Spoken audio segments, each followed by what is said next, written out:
Hey, welcome back to another edition of Printing's Alive with me, your host, Warren Werbitt. And today we are going in the direction of apparel decorating, as it's called today. And we have Ron Goodwin from Goodwin Graphics. How you doing, Ron? I'm doing awesome. How you doing? I'm always doing good. Always doing good. It's So, always a good day. hey, when I wake up, it's a good day. So, right?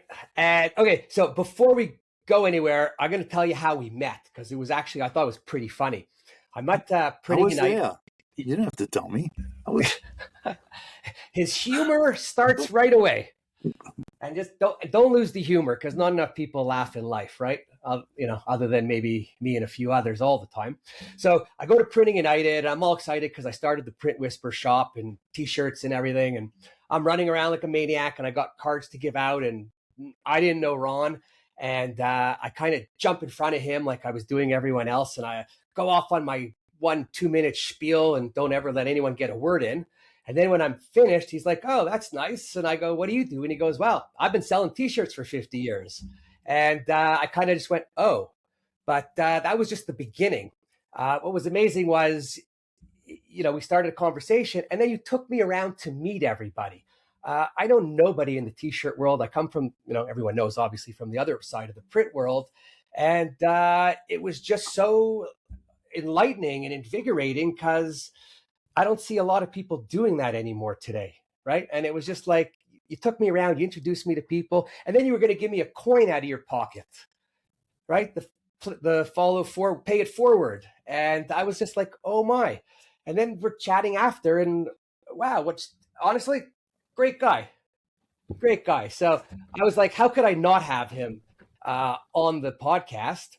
And it was funny because after the show, I was talking to a bunch of people, even in apparel, and I was telling everyone the story because I was so enlightened and just so happy. And everyone's like, "Oh yeah, Ron, that's Ron.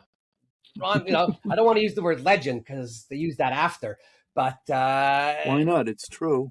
okay, if you're good with, listen, I never want to make anyone feel any older than they are, right? I was going to say 45 years, and you made me bump into the real 50, so that was cool. You didn't get a coin, did you? No, you didn't have one in your pocket. You were looking. So this is the coin. I don't know if you can see it.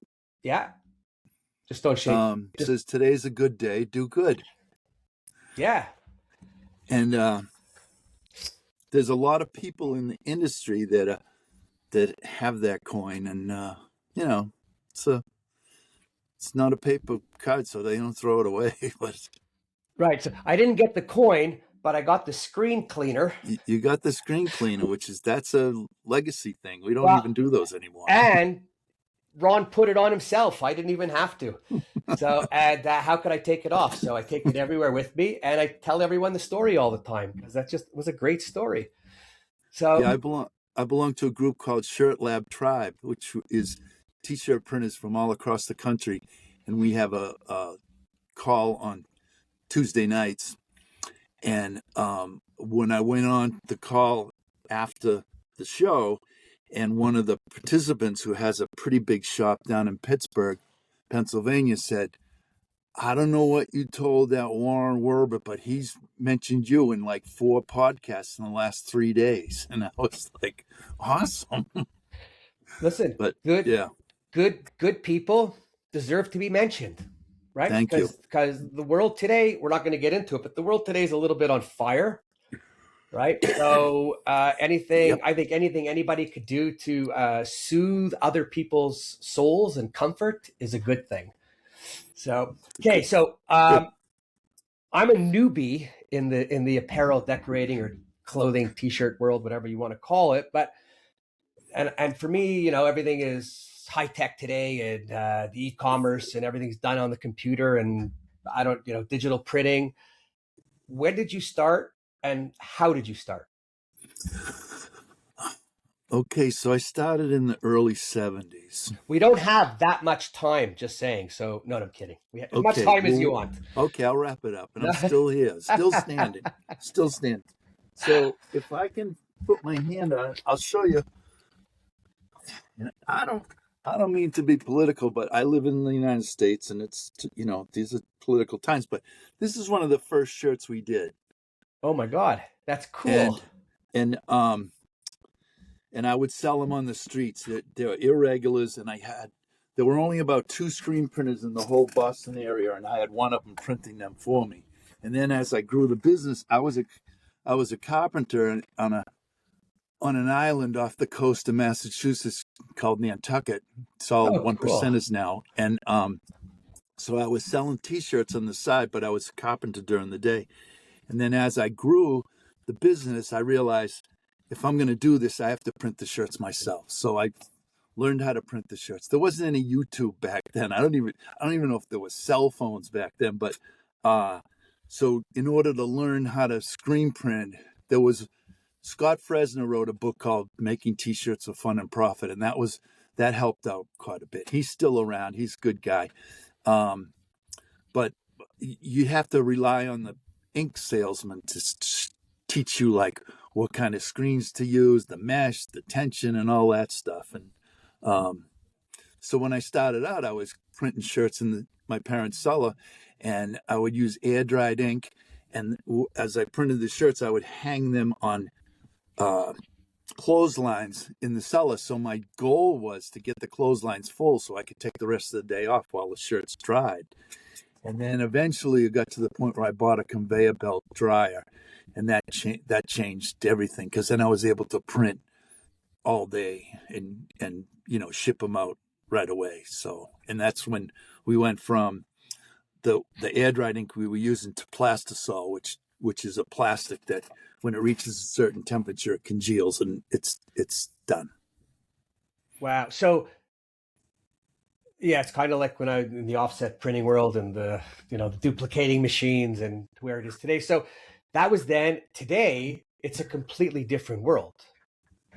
Well, not Right? completely. It's No? it's so the yeah, I guess it is completely different. But one of the things about back then is there was no competition. I could have sold shirts for $30 a piece and people would pay it because there was no alternative. Now there's like 1 million T-shirt printers when every city in America has a guy selling T-shirts. So I think it's a little harder to actually sell the shirts now. But on the same side, it's easier to produce them with DTF and other things and DTG and that kind of stuff. So, Well, but I think when you say harder to sell them, I think that's where, knowing how to sell in relationships comes back into play. it's all about relationships. Jeffrey Gitomer, who's a good friend of mine, he wrote a bunch of books. One of his, if you're interested in sales, he's a guy to look up, Jeffrey Gitomer. But in one of his books, he says on the back, he says, all things being equal, people will buy from people they like, trust, like and trust. And then it says, all things not being equal, people will still buy from people they like and trust. So that's kind of, something I've taken, Well, so I don't view customers as a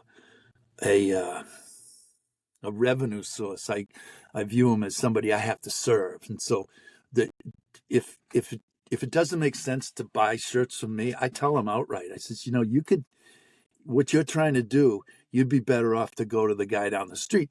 And then the guy down the street would go, oh my God, you're sending me these customers. And I said, yeah, because you're a better fit for them. And, if we're not a good fit, I tell them.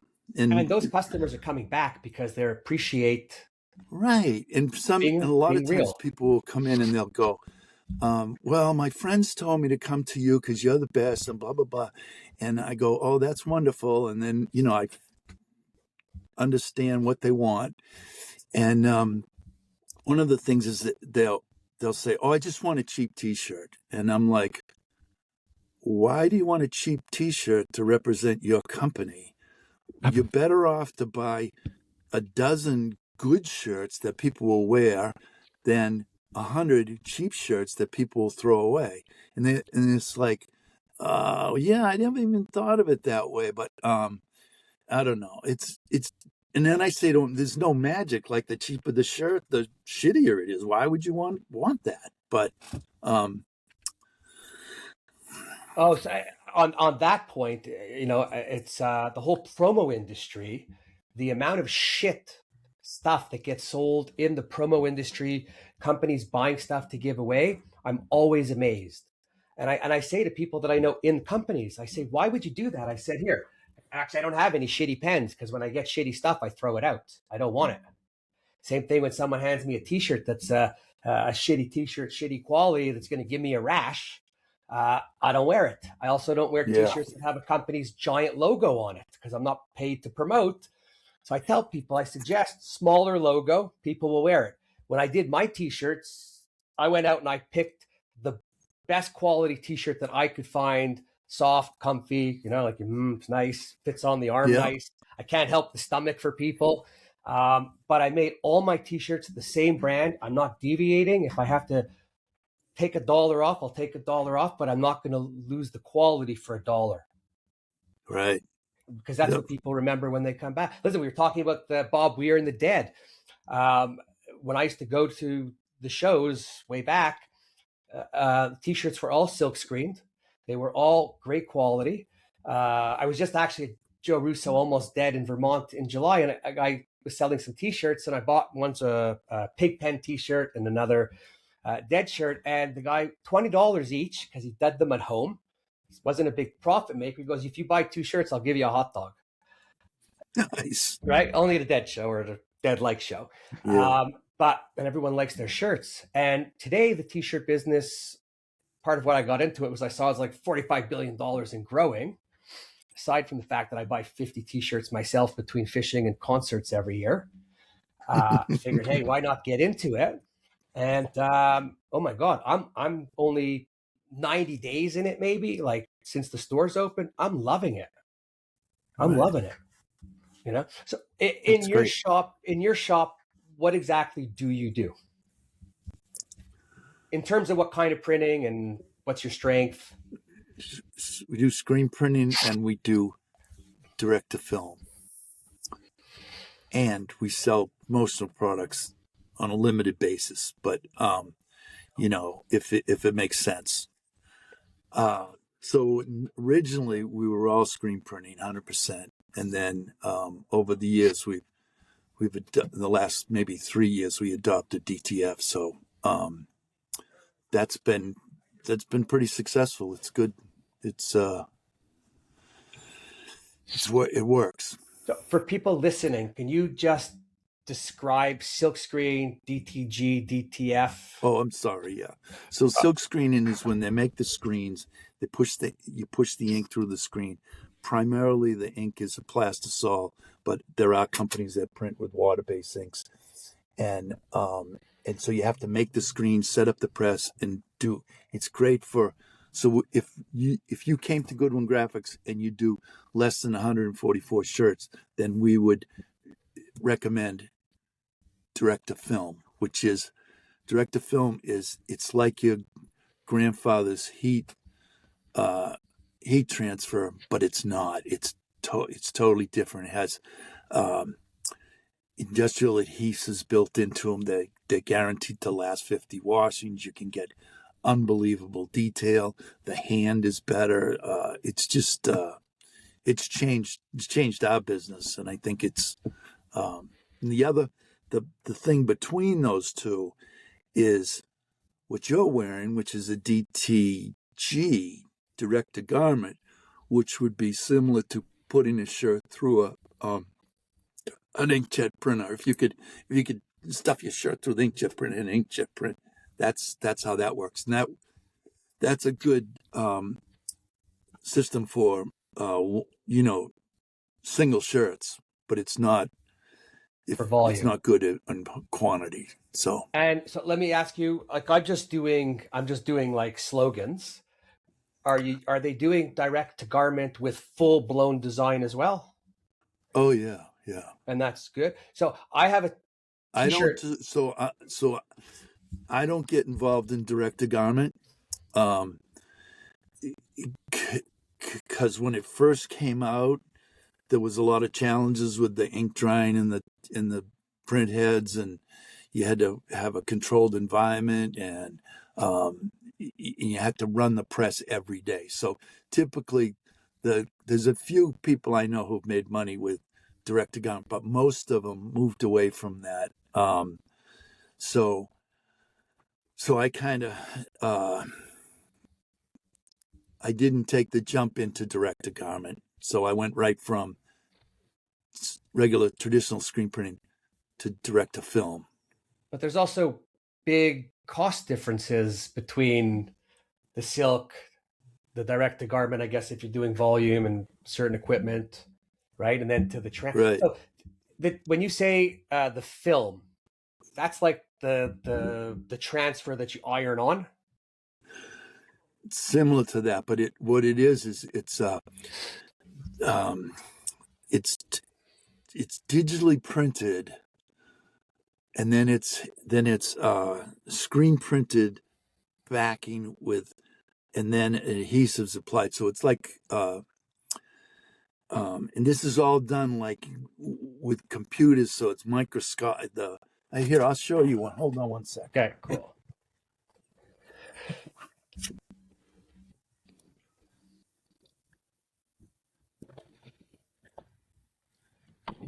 So this is a direct to film. So we did this job I don't know, like 10 years ago or 20 years ago, and we screen printed it, and it was 4-color process. So we weren't the greatest when it come to process work. So, Right. but I don't know if you can see on there, but the detail Pretty on this good. DTF stuff is unbelievable. Right. And so forget why I'm telling you that,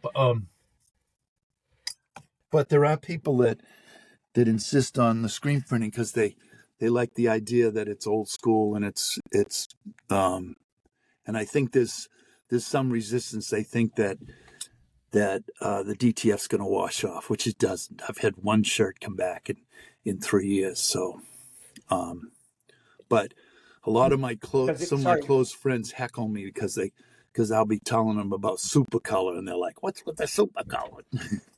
Does it? But so the film to the transfer, does it feel different? Like the shirt that I have that feels heavy, and if it's hot out and I wear it, my chest sweats. Yeah. What's that could that? be that could be cut vinyl. It could be shitty DTF. It could be, and there's some tricks. I don't know if I should let out the secrets, but there's some tricks in when you do the DTF. A lot of people don't, it looks like a shiny sticker. Well, you can put a piece of sandpaper on top of the print and give it another hit with the heat, and it'll give a texture to the DTF. So if you could be a screen printer and look at it and go, I can't tell if this is DTF or it's screen printed. Every year it seems to be they get a better hand to them, and they get better color control. So Yeah, I think I like this because it just feels good and I don't hear anything versus the other ones that I have. But as a deadhead, I really like the silkscreen stuff because it really lasts and the color's good. And I have some shirts that are so old that I'm like, well, you're holding up old shirts that are still sitting there that you showed me before that are like that. So it's pretty good. How many people? How big is the industry now for printing T-shirts in terms of how many manufacturers could there be? I have no idea. It's lots, eh? It's huge. I had the opportunity to tour the M&R factory, and with one of the presses that I showed you that did like the variable data, and remember the big blue machines. Well, we got to tour. They hosted the Shirt Lab group to tour the M&R factory, and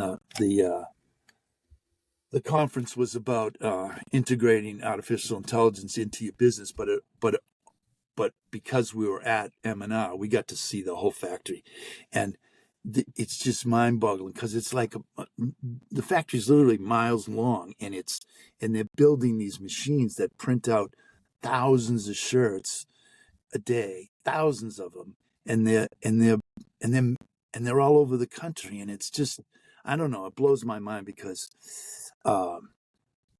when I first got in the business, T-shirts were like underwear. You had to buy packs of underwear and unpack them and get colors and stuff. And nowadays, it's like, there's 10 million options for T-shirts, and all of them, Gildan, the Canadian company, started by Gil and Dan, Right. and then it became Shamandi, yes. right? Because they were running it. They have big barges of U.S. grown cotton that go from the United States to Honduras, like every day. Like as we're talking, there's barges passing each other at sea, going there with raw cotton, and then being shipped back to America with finished goods, T-shirts. And I'd still like, we'll do road races for 800 shirts or 1,000 shirts, and we think, oh, geez, that's a lot of shirts, but it's nothing for. And I have other companies around me. There's one in particular does a lot of band stuff, and they print thousands of shirts every day. And then the band plays, sells out, and they need new shirts for the next gig, which is 3 days later. So they have to be on their game to print those shirts, fly them to the location, and it's amazing. But that's not like, I'm in the T-shirt business, but that's not the business I'm in. We're like a boutique place. If you have you're a carpenter and you have 10 guys working for you with a guy for you, or if you're a smaller road race, a smaller event, or school group, that kind of stuff, with a place. But one of the things I've noticed in the people, the younger printers that are coming along, they all want those big jobs, and those big jobs are going away because it's a lot of on-demand stuff now. So in the old days, the band would buy 10,000 shirts and they'd do the whole tour and work down. Now it's like they buy what they need and then they print. It's more.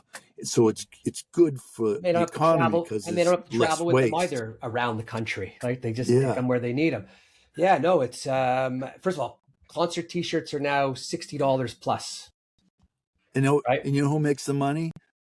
The people that has the venue, and the ones who run I guess they're called jobbers, the ones that manage that part of it.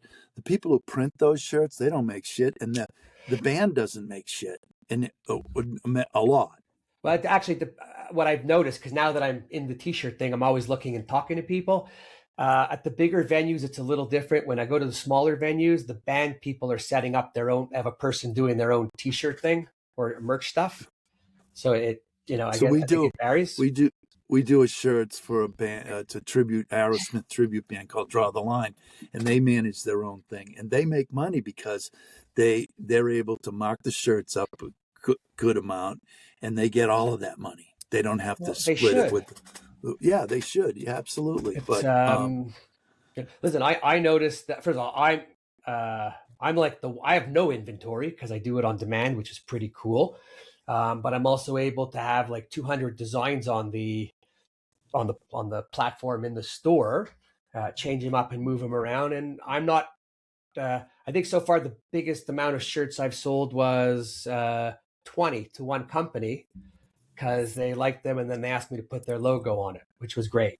Nice. And then they actually put the shirt in their global newsletter and with a reference to me. So who knows what comes, but at least I get to keep putting the name out there, and I'm enjoying it, just because I don't have to worry about inventory after having a big business inventory and worrying about all that other stuff. You don't even have to open a can of ink, you slacker. I've opened enough ink. I'm so happy. It's not easy being your only employee. I used to have so many of them, but I'm kind of getting used to it. And if I'm crabby, I have to deal with myself. I don't have to deal with anybody else. Right. But it's a great thing. And then even the using Shopify to set up the storefront, and then Printful. So far, Printful has been a good supplier to me. I'm in a Facebook group, Printful Facebook group, and I can't believe the amount of people that have bad stuff to say because they either have no patience or they don't understand how things really run. Right. Yeah. So and then I remember there was a few smaller guys I was talking to from a consulting perspective, and you're right. They're saying to me, we want to go for the big orders. And I'm like, you can't. I said, the big guys aren't going to talk to you. You got one little machine and 1,000 square feet. You probably don't even have enough money to buy the t-shirts if you got the order, but they're all scrambling, right? And you have to work on even in the old days, you have to start small and work your way up. But I guess the new generation's a little bit more anxious and maybe thinks it's a little easier. Right. But Mark Coudray he talks about the power of one, and that we're moving towards that. We're moving in the direction of super targeted stuff. So the old days of this is the design, and we're going to do 1,000 of them, and you buy that design. That's your only option. That's gone. It's going in the direction of this is the design, and it's your design and your name. It's like it's trending towards smaller orders and things like direct to garment, direct to print. Well, and offering the client the opportunity to do variety.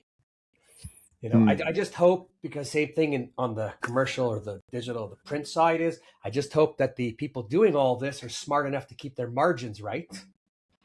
Right? Because you should be making more margin on one or two as opposed to on the volume. Oh yeah, and that's what I see as a challenge for newer screen printers that buy equipment that can print thousands of shirts, but they bid on bigger jobs, and they don't know what their own costs are. They haven't analyzed what their costs are. So great, you got the job for 10,000 shirts, but at the end of the day, you made a dime a shirt, or you didn't even make a dime a shirt. You lost a dime. So I tell kids, because I'm the old man now, but I tell kids, it's like, it's what you take home. It's not, oh, you got the huge order. Big deal. It makes you feel good, but you're not making money. I learned a long time ago, top line is ego, bottom line runs your business. Right. Right. And, ego was okay for a little while, but when your numbers start to get serious, you make more money from 1 to 5 than you do from 5 to 10. Right. And millions, when you're going, because then when you go to 5, there's other costs you take on, other overhead. So you got to have a handle on it. It's so our pricing is based on quantity. So the more you buy, the cheaper they become. If you end up buying enough shirts, we end up owing you money. But glad you got that. A lot of people don't get. What do you mean you owe me money? So we kind of struggle with what's the right number, and some advocate that you can sell that way, but every shirt should have a different price, and not don't have tiers. Like, I'm probably not explaining this very well, but like we have at a dozen's the minimum. At 18, it goes down a little bit. At 36, it goes down more. At 60, it goes down more. 144, it goes down more. But in that doing it that way, if you have a customer that say they want to get 34 shirts, and you tell them, if you get 36, it's going to be cheaper than if you get 34, even if you throw away those 2 shirts, just because the way the math works. And sometimes people don't get that, and I'm like, look, this is cross the line. Price for 36. This is the price for 35. And oh, you're trying to upsell me. I said, no, what I'm trying to do is save you some money. But if you want 34 at the 34 price, we're happy to do that. And I guess it comes down to, we have to be the expert.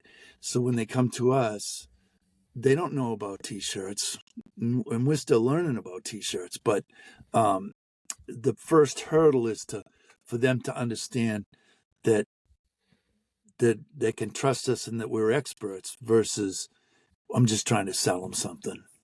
Because at the end Well, of the day, I'm not. I don't. Well, but I'm you lucky I can be that way. But no, but it falls into the three categories of customers that I've always said, right? You have like your A customer who values you, trusts you, and whatever price you tell them, they're going to accept because you got to make a living. They need a good supplier, and you're going to get most of their work. And then you have the B customer who says, okay, I need to have two suppliers because I can't put all my eggs in one basket. And he or she is hopefully picking two suppliers that are in the range that they trust, that are about the same price. And then you get the C customer who it's only about the price, who doesn't hear one word you're saying. And then they get the paper and then they look at it and they make a decision. And we really don't, none of us really want those. And I had one of those where he called me up one day and he's like, oh, not on t-shirts, other stuff. He goes, you're double the price. And I go, no, I'm not. I said, can we go through the quote? And he says, sure. So we go through and they were actually elevator wraps. And we go through and I said, he goes, oh, you're laminating it for $6,000. The other guy's not. I said, yeah, because after your janitor goes and wipes down the elevators with the chemical, you're going to be placing another order with the lamination the next day because they're going to be ruined. So you'll spend actually $6,000 more to go with him.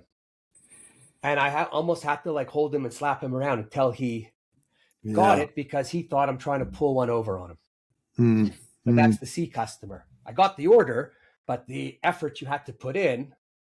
Right. Sometimes, well, I used to have an afro when I started in print, right? So for every odd customer I pulled out of hair, never came back. Yeah. But it's good. It's wow. So what's like the biggest change from when you started to now? Maybe it's equipment, maybe it's people, supplies.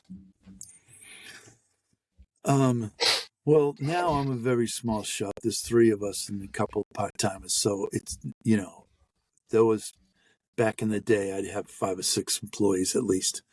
So we're a smaller operation, but, and I think we're more profitable too, because if you're doing an order for 3 dozen shirts and you do a good job and the customer likes them, they're going to order them, they're going to come back and they're going to order more.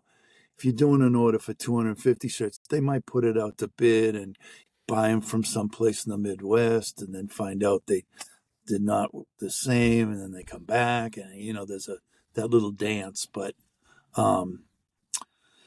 so I think that's the biggest change. I'm slower at getting out of bed in the morning, but, other than that, it's all good. Yeah, I'm slowing down a little too, and I got to do some stretching in the morning. Otherwise, I hurt all day. So one thing though that's changed in the industry is that when I started, I probably had like 10 different suppliers I'd get the blank shirts from. Now there's 2. Not because the other 8 left. It's because those 2 bought up the other ones, and there's been some real consolidation. So when one of those 2 becomes the one, then they'll dominate the marketplace. But for now, they're fighting it out. So, but even on we had the same thing with paper, right? There's all the merchants and everything, and if there was one merchant, I didn't care. If we all paid $2 a pound, they marked it up 30 points. I'm making more money on 30 points on $2 than I was on $1.25. Right? And then I just hope that I learned that lesson the hard way. One year I got some hooded sweatshirts. I got a deal on them. They're direct from Pakistan, and they were decent. They weren't junk, but they were decent. And so I was able to sell them printed for like $12, hooded sweatshirt. And so all of my customers that were buying hooded sweatshirts, or most of them, I'd switch them to this sweatshirt because it was, it was a better value. And then at the end, when I couldn't get those anymore, and I had to tell the customer, oh, you got to go back to the $20 one. They go, no, I want the $15 one or the $12. And I'd say, well, we don't make those. We can't get those anymore. So, but then what I realized with my accountant helped me with this, and he said, just what you were saying about if you're doing your 30% markup on the blank goods and you're marking up on a $6 sweatshirt versus a $12, so you're making more on the $12 sweatshirt. And the customers, typically, they're getting a better quality product. And so I'm very leery now of when I get the suppliers say, "Oh, the special on this shirt, you get 50 cents off." Well, I keep that 50 cents. If I pass that on to the customer, it's not gonna. It's just gonna be create more havoc down the road because they want to consist. They want to know consistently what the price is going to be, and hopefully they want me to still be in business. But Yeah, so I would never give that in any business I'm in rebate back to the customer. If I'm getting it from the supplier and I can make a deal, I used to put it in the bank and I'd say, oh, that would go to cover an error that the customer is going to cause. Because you can't charge them all the time when they cause trouble. Right. Yeah. Or the competition says, oh, don't worry, we'll do it, no problem. Like, I don't like anyone who says, don't worry, we'll do it. Everybody should pay for what they have to do. Right? It doesn't make sense. Like I'm even trying on the store. I don't want to do the discount thing because anyone who needs $2-3 discount on a t-shirt. So that's why I'm going to give 10% of my profit to Make-A-Wish and tell people what I'm doing. And I'm going to say to them, if you need the $3, I'll give it to you, but you want to be part of making a kid's dream come true. I'm not keeping that money, but we got to think about where the value is. But everyone today is so into how little could I pay in everything. But the thing, the big fallacy of that is, if you want a shirt, whether it costs $12 or $25, you'll buy it if you want it. If you don't want it, it can be $6. You're not going to buy it. But we, because we're the ones providing the shirts, go, oh, we'll lower the price, we'll sell more shirts. It doesn't happen that way. And another thing that I've learned over the years is that people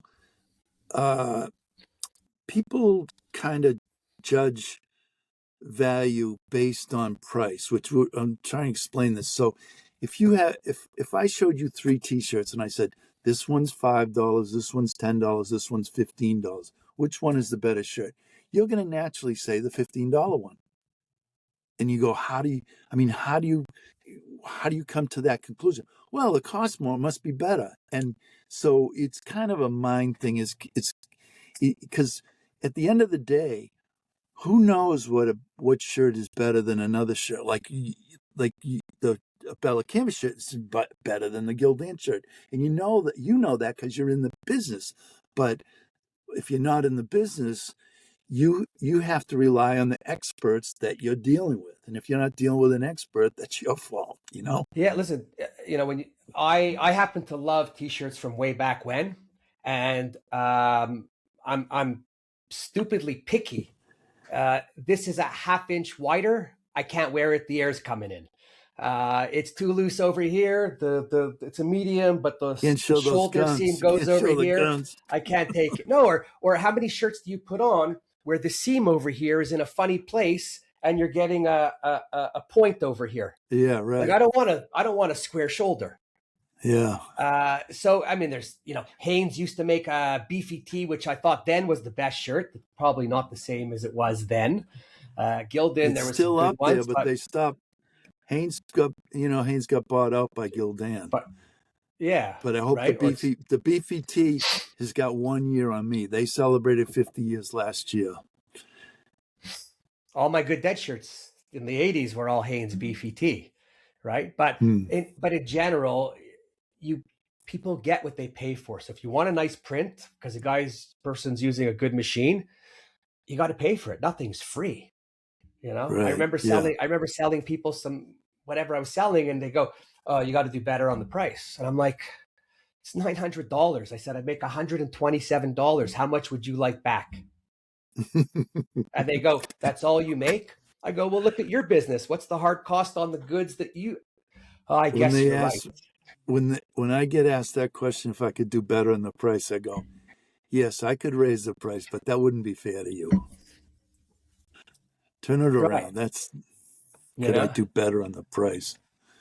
So I'll tell you a little story that I've been doing a road race this year. This will be my 50th year doing this road race, and it was a Rotary Club, and their treasurer was notoriously frugal. So back 40 years ago, he said to me, "I want the cheapest shirt you can get." So there was a company in Chicago called A&G, and they got the shirts from Pakistan, and you had to buy them in case lots, and the cases were 2 small, 4 medium, 4 large, and 2 extra large. Well, I was able to sell them the shirts with printing for $1.65 each and make a little bit of money. What year was But that? when those shirts came in, they came in burlap burlap like dope. It's burlap thing with metal Yeah. things on. And I opened them up. The size breakdown, instead of being 2442, it was like 6831. It was all skewed towards smaller shirts, and the shirts were like cheesecloth. And so I opened them up. I got sick. I was like, "Oh shit! The race is this weekend. We hardly have time to print them. I can't send them back, and so I'm just gonna have to do it and suck it up and do it." So we did it, and they got them, and the treasurer was thrilled because they were so cheap, and the runners were thrilled because they were so lightweight, because back then they didn't have lightweight shirts. It wasn't a thing. So they loved them. So even though I thought, oh, this is going to put me out of business, the next year they wanted to do the same shirts. I'm no, I can't. I'm sorry, I can't do that. But it was so funny that I was ready to hang it up, and So, it turned out. funny you say that, because you never really know what the other side is thinking or wants. So if I had a store, I'd be bankrupt, because everything I would buy, I'm sure nobody else would want, right? Could be the price, the print, the quality. So I've learned to, ask a few more questions, pause before saying things. And that's why I say to customers, I can't just tell you what shirt you should get. I have to talk to you first. We have to know like what's important to you, and how we can. I says, because that's like a doctor prescribing a prescription to you without diagnosing you. We have to have that conversation, and some people push back and they're, I just want a cheap shirt. And I'm No, like, but well, I want probably you, not the right place. I want you to have a sample. Send me an email. You have the sample. Go ahead. Right. Yeah. The I just want this doesn't work, because it's not a problem until it's a problem. Right. Especially if they're paying up front, I'll do whatever they want. We could argue later. But if I got to lay out the money, I want an approved sample. I want something signed. I want to have something to go back after to compare. What's the biggest order you ever had in the 50 years? Well, I think it was Bank of Boston merged with what was it? It was Bank Boston and Fleet merged, and they did shirts for every employee. So it was like they had banks all across the world.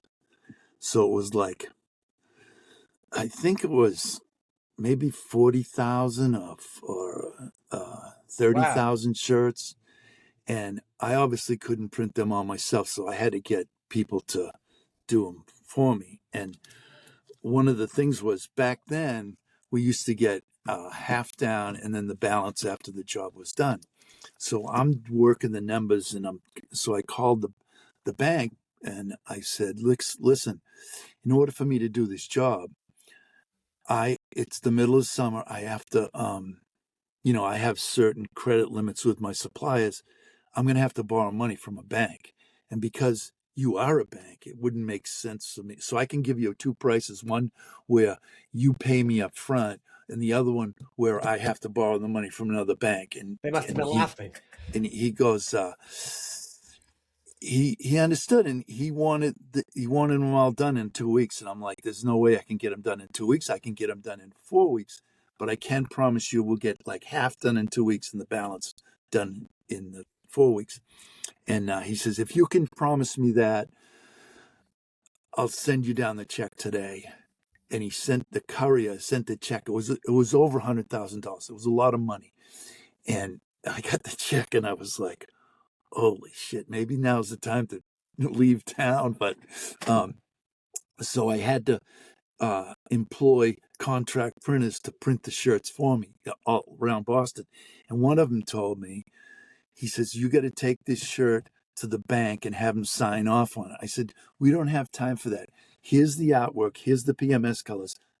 You got to start printing them right now. He goes, oh, I've done big jobs like this. You have to get them to sign off on the proof. I said, why? What could possibly happen? He says, well, they won't pay you. And I pulled the check out of my back pocket. I said, And he started printing. I'm your customer. They're not your customer. If something goes wrong, it's on me. It's not on. So get the presses going. And we were able to pull it off. And we got them all done. And then the following year, I got an RFP from the bank for another job with a similar amount of shirts. And I said, oh, and this is February, right? So I'm like, oh, so we know how to do this. We can pull this up. So I figured out the pricing and everything. So I gave him the price. I gave him the whole thing. Well, what had actually happened is the people in purchasing were pissed off that the guy, the vice president of the bank, prepaid and didn't negotiate with me. So they said he should have gone through purchasing. So purchasing said, look, we got the same job from the same vendor and it's cheaper. And I says, I was so livid, I wanted to drive into the bank. But by then they were merging. They were in a mess situation. But about 6 months after that, I got a call and they said, did I send some shirts to Cameroon? And I'm like, no, I didn't. But what happened is they had sent shirts to Cameroon and they didn't have the proper paperwork in them. So they were held up in customs for like almost a year. So the bank had to pay them like, I don't know, $500 for 24 shirts. But that was on them. It wasn't on me, but it was just, that was one of my bigger jobs. Yeah, but leave it to purchasing to fuck things up because they think they know better. Oh yeah. They know nothing. Yeah, right. They buy toilet paper, printing, and machines, and they think they know. You can't wipe your ass with the toilet paper; it's so cheap. Then they got to buy new stuff. No, and then they buy the narrow one, so it doesn't even sit on your hand. No, but it's bad like that when that happens with purchasing, right? But that's a good order from the bank. Yeah, it was good. Need more of those. But then the bank, when they merged, the Fleet had their own supplier down Rhode Island, so that ended that. But that was a good run. Listen, I think today, if you have a customer for 5 years, you're pretty good, right? Like the regular stuff, the big orders, you're good until someone in the bank changes. Because the people that you're dealing with like the simplicity, because they know what they're going to get. All of a sudden, a new person comes in and, I usually sit there and wait for them to screw something up because smart people ask people in the company, how's it running here? What's happened? What's good? What's bad? The not so smart come in and they just pick their new suppliers who don't know the course of action, right? And then invariably they come back to you. And then I have that conversation. Says, well, what happened with they screwed it all up. And I'm like, well, I'm not happy to hear that, but I'm happy you're back. Yeah, you just can't rub it in their face too much, right? You just have a little bit. No, a little bit. And my art director says to me, when people come in and I'll heckle them and they look at him and they say, does he give everyone shit like this? And he goes, no, he usually gives them more shit than you're getting. So that's funny. The best thing I like about what I'm doing is you don't talk to the customers unless you want to. Well, yeah, but I'll talk to all of them. Like, I mean, I was telling you before, I had a couple orders that came in that were like 5 shirts, 6 shirts, 10 shirts, whatever. As soon as the bell goes off on my phone and I'm looking, I'm like, oh my God. And I pick up Pavlov's the phone. Dog. I pick up the phone and I call the customer. I'm like, I introduce myself. They're like, huh? What? I go, yeah, you just bought T-shirts from me. I said, I just want to tell you how happy I am and thank you and I appreciate it. And It's nice. And then I even I'll even write them a note and put it in the envelope when I get the order. And I had a fella not long ago. I sent out the thank you card. He sends me an email, says, "I got your thank you card. Thank you." He goes, "Just so you know, one of the shirts I bought came in the wrong color, and I don't wear pink." So my wife was laughing, but I wore it to work. He goes, "And you know what? Everybody loved it." That's awesome. So he was calling me with like a double thank you, right? So I was like, "Great, we got to make a video, and you got to help me promote it." So I have a lot of school clients and stuff, and they'll come in and they'll say, "Oh, we don't want to do a girly color," and I go, "What's a girly color?" And they go, like pink. I said, "Are you familiar with Vineyard Vines? They sell pink and lime green, and they're very popular."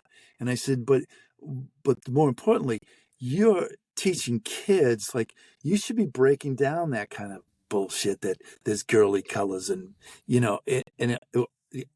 I try not to give them too much shit, but it's like, it's fun because they can't like defend that. It's like, yeah, you're teaching the kids that there are girly colors and masculine colors, and I know there is. I'm not like that naive to think there aren't, but at the same time, it's a color. A color's a color. And Well, it's funny you say pink. Pink is my favorite color. It's the Print Whisper brand yeah, you got color. it around the Half of edge. my half Yeah. of my closet is pink shirts, and you know what? I like them. They look great when you have a tan, not maybe when you're a ghost. But the ladies like you in pink, Yeah. No. right? And what are we doing? We're all marketing and selling ourselves. Doesn't matter if what time of day it is. There's always something to be done. But wow. And how long are you going to do this for? I think I got to wrap it up now. It's almost No, I meant your 1:30. business. Huh? No, we're done this in a minute. I meant the business. How long do you want to keep going? Oh, it's a good question. When it's not fun anymore. Like Bob Weir. When Till the it's not last fun day. anymore, I'll move on. Moving on down the road, but it's still fun. I still enjoy it. I don't have to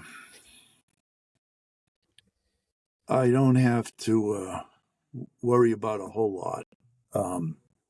Which coming up the ranks, there was always, things you had to worry about, but I don't.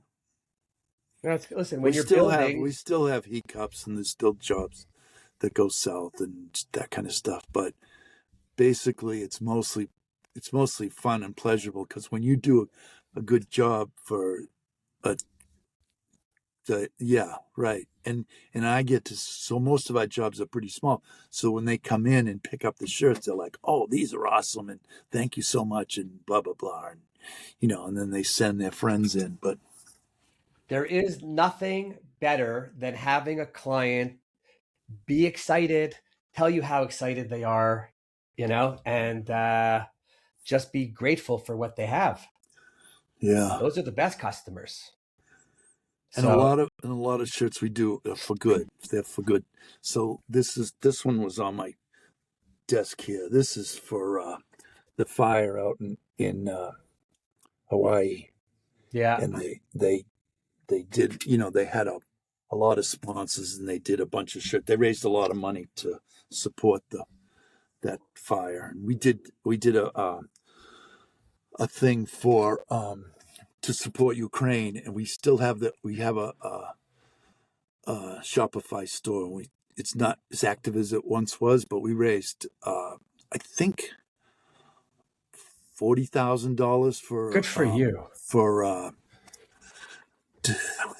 Jose, the World Central Kitchen. I don't know if you're familiar with them. They Yeah. go to places and serve the food, and so it was a Facebook fundraiser, and then so all the money we made from the shirts went into that fundraiser, but also people donated directly to the fundraiser, and then Facebook shut it down because they only let you do it for a year or two. And, Oh, really?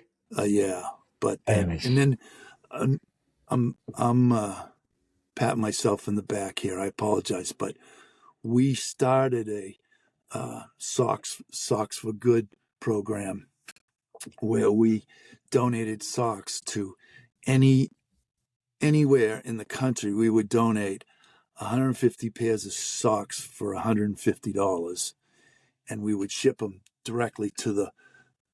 So we did it. So if you say you wanted to do, well, you're in Canada, you couldn't be involved. But if you were in, so we sent shirts to homeless shelters in Arizona, and the person who would donate the $150 would get they're the sponsors of it, and then the homeless shelter would get 150 pairs of socks, which legitimately were worth $250 to $4 a pair.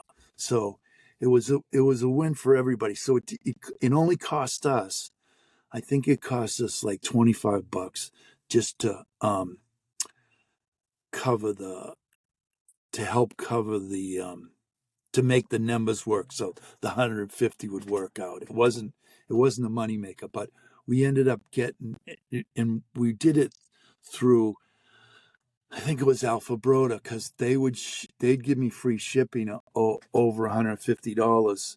So the socks were $150. They would ship them for free. And then we built that up to the last year we did it. We sent out over 6,000 pairs of socks. Wow. And then Gildan got out of the sock business, so they stopped carrying it through our distributor. So we stopped doing that. But but it was a great run, and I got to figure out something. And how I was inspired to do that is I went to there's a monastery in the next town over that we do shirts and stuff for them, but they had a speaker, and the speaker was Jim O'Connell, and he was the founder or the early on director of Boston Healthcare for the Homeless. And he wrote a book called the Rough Sleepers, I think is the name of the book, and it talks about his journey in working at the Boston Healthcare for the Homeless. But when he first started there, they told him, they said, listen, for the first 3 months, you're going to wash people's feet. And he's like, what the fuck? I'm washing feet? I just graduated from medical school. I'm a doctor and I'm washing feet. So he's in there and he tells a story how he's washing this guy's feet. And the guy says to him, hey, you're a big doctor. You're washing my feet. What the? Like they were heckling him. And, but he told this whole story. And then after hearing that story, I came away from that. I'm going, what the hell am I doing? This guy's saving people's lives in the streets of Boston. And, what can I do? What can I figure out to do? And that's when I came up with the Socks for Good thing. So it was a good run. It made me feel great. And I got more benefit out of it than the people who got the socks. But I got to figure out the next Yeah, listen, it's kudos to you, and you should pat yourself on the back. And anyone out there who does anything good for others should pat themselves on the back, because there's not enough people doing good for others for what everybody, for what a lot of people have and what we do. I'm in the same boat in that I've always wanted to help people less fortunate. Like, even though when I'm complaining sometimes, I still think I'm rather fortunate with what I've got to see, do, and experience in life. And even with my printwhisper.shop, 10% of the profit, I'm actually cannot wait to generate more sales, to have the money to call the foundation and say, I want to make a kid's dream come true. I'm actually thinking about calling to find out what the minimum is for a small dream even, and I'll just maybe pay for it because I want to get the momentum. I want to go. You got to get to the 25 grand so you can so you can co-brand with them. That'd be awesome. I'm not using their logo, but I'm writing Make a Wish. That's fine. And and I think between all my posting, a couple 100,000 people have seen the Make a Wish. So hopefully they've gone there. I've even offered to do some shirts for Make a Wish at some point and leave it on the site.